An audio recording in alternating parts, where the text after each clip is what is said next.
And there they go. Look at how beautiful this is. Oh my goodness, Hare Krishna Shiva Boom Om Jai Chi. Two sacred birds flying right over my head on Christmas Day. Wow. Thank you for the birds. Are these hawks? These are hawks. Wow. The Hawkeye logo. Wow. Hare Krishna, Hare Krishna, Hare Krishna. I ran flat into this pole. Hare Krishna, Krishna Krishna, Hare Hare, Hare Rama, Rama Rama, Hare Hare. Thank you for the birds. They're beautiful. Here, Merry Christmas, friend. You have a good day. Oh, sorry, thank you. What were you saying? I said you scared the crap out of me earlier laying on the ground.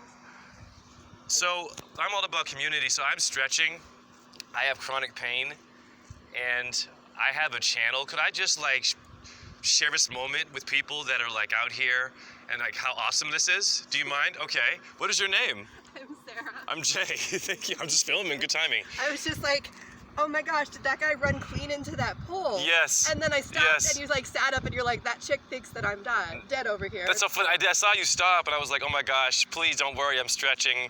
You've got a child in the back. God bless you. Yeah. So this happens to me all the time. I have such bad injuries that I have to stretch all day. Do you have any chronic pain issues? I do. My kidneys are the size of footballs. Oh my I'm gosh. in pain all the time. So you understand. Thank you for your compassion. Merry Christmas to you. Yeah. If I could share some interesting information for you. These berries on these trees are actually high in vitamin C, and I've been eating them for 3 years. It might be good for your kidneys. Cool. So just in the future, if you want to try to eat stuff like that, that might help. And then I do love foraging. please forage. Absolutely. And God bless your child, and Merry Christmas. She's a forager too. I get in trouble sometimes because she tries to teach the kids on the playground what's safe to eat in the play yard. God bless you. There are good people on earth. Thank you so much. Thank you. Have a great You too. day. You made my day. Oh, you gave me chocolates? I did give you chocolate. Oh my gosh. Are you kidding? Thank you. Oh my gosh. What a sweetheart. People, are you kidding me? From Trader Joe's. And I went there before I got my job at the co-op. I went there first. Jay, what's your channel? Oh, yes. My channel is, it's YouTube RAW space ZEN. And I do a lot of videos on, let's just say, secret things. Some things might be a bit too deep. I'm into magic, tarot, numerology. Yeah. There we go. Cool. So Gotcha. I'm gonna upload you. Okay. That's okay. Yep. And we're gonna share positive energy. Absolutely. You have made my day. And you're wearing copper? Always. And I have copper on too, girl. I never take it off. You're a goddess. And bless your child. And her dartboard. Bye, Jay. Bye, beautiful. You're the best. Thank you again. Okay.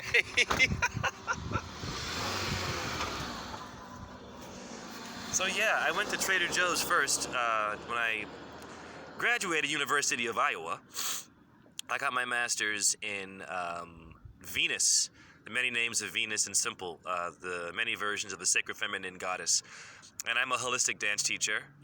This woman basically thought I was, I hit this pole. I was stretching with my legs between the pole, doing my yoga, and it always happens to me where it might be a cop or someone pulls over, they think that I'm dead, right?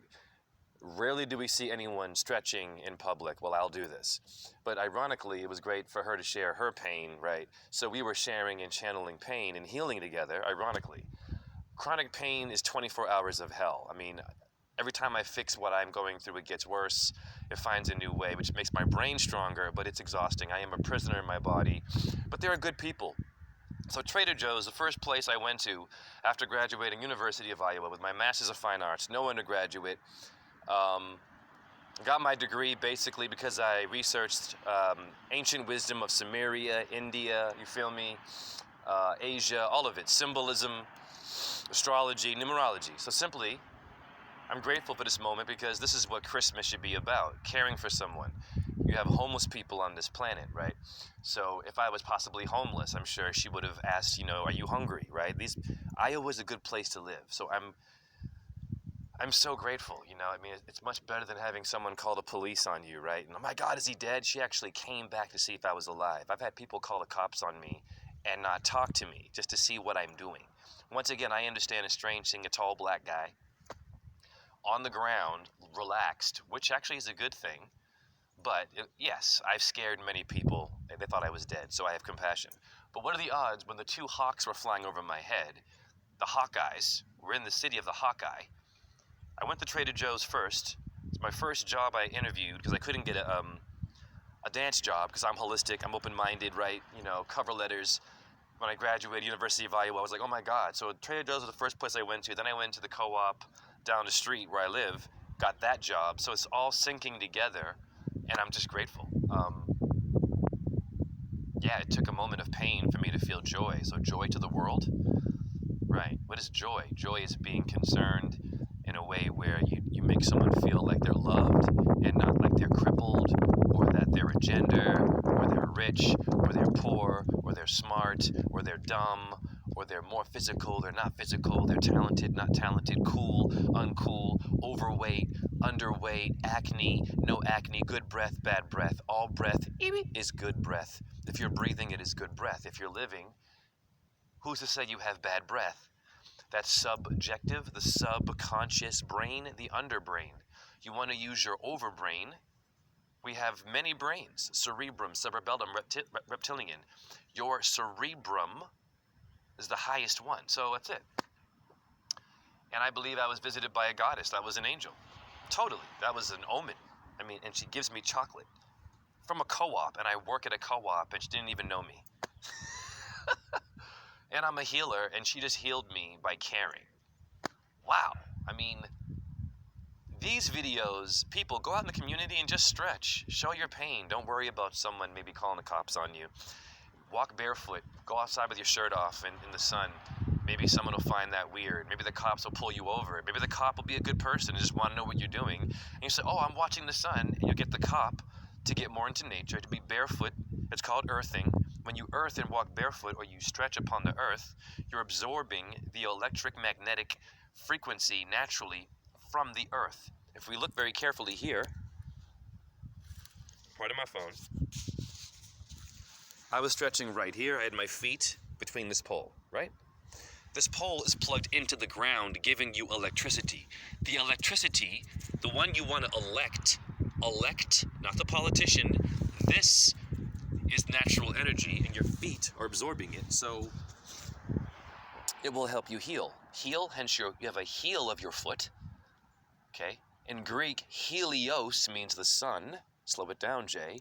We have a solar plexus in our stomach, so children should know that they are the sun, they are the light. The solar plexus is in the stomach, and when you vibrate from that energy, people will care about you, and they will magnetically be attracted to you. What is the law of attraction? Going outside with scar tissue, chronic pain, and converting your pain into someone else's truth, into their also opening up about their pain, and then healing in a moment and sharing it without judging anyone's diet and if they believe in astrology or not. All this drama, division. Once again, we do need to unify, you and I to eye. Iowa City's the Hawkeye. What is a pupil but a student? The pupil is the student to life. We start as children and we grow up with opinions? No. We grow up not knowing how to speak language or knowing how to walk, and then we conveniently walk, then we conveniently grow up to be divided. Got to pay your bills. When you're in a relationship, will it work out? Will you stay together? And when you stay together, and when you break up, will it be bitter, right? And will the child have to hear, oh, daddy's a piece of this or mommy's a piece of that, back and forth? Or will you have a relationship in which, if it doesn't work out, you both still share space and stay friends? And here's another thing about dating and relationships, because I want children to be able to watch this. Okay, so when you make a baby, the act of making the baby is beautiful.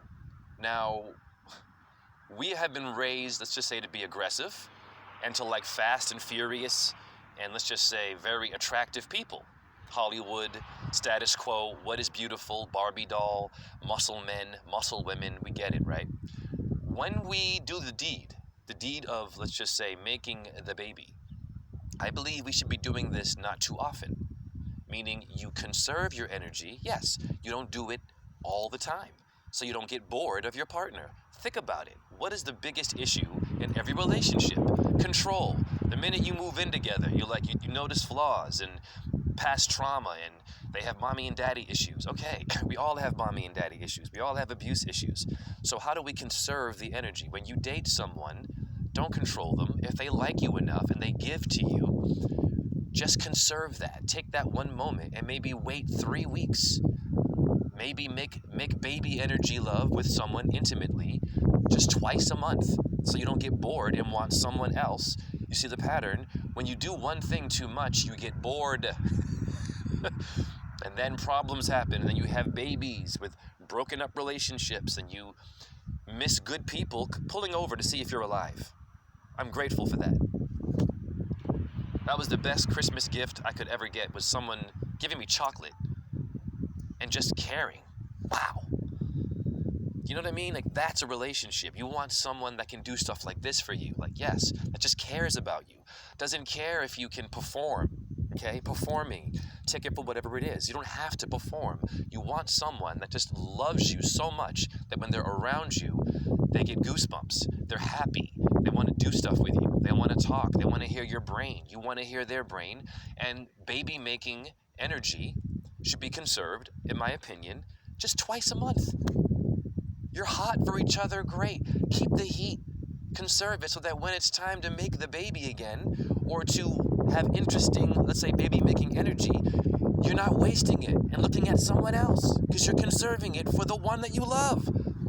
Twice a month. And a lot of us have chronic pain. Physically, it's hard to... Making baby energy it's physical. It can hurt. Yeah? Well, I have chronic pain, but I'm still functional. You're all still functional too with chronic pain, right? So you make it work. You don't control your lovers. You give, but you conserve. So once again, I think the healthiest way to love someone or to respect them is to allow them to give themselves to you whenever they feel comfortable. And you don't force it. You don't have any pickup lines. You don't try to seduce them. You don't get them excited. You just twice a month, 3 times a month, physical. The rest, conversation. Maybe you take a break. If you have a kid, try to stay together for the kid's sake and don't badmouth each other if you can. But if that happens, well then, I'm just going to say Hare Krishna, Krishna Krishna, Hare Hare, Hare Rama, Rama Rama, Hare Hare, Shiva Boom Om Jai Ji, and Merry Krishna Mass to all.